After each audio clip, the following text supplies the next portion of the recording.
If you're experiencing audio desync issues while playing League of Legends, follow these steps to troubleshoot and resolve the problem.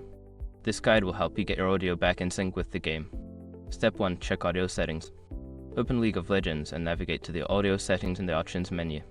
Ensure that the correct audio output device is selected and that the volume levels are appropriately adjusted.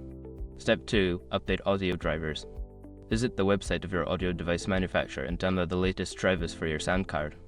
Installing the latest drivers can often resolve compatibility issues that lead to audio desync. Step 3. Adjust in-game audio quality. Lower the in-game audio quality settings.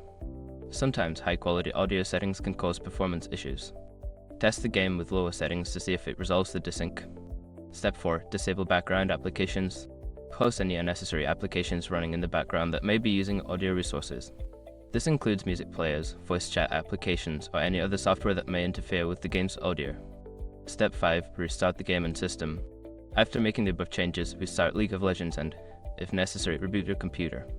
This can help apply the changes and clear any temporary glitches that may be causing the audio desync.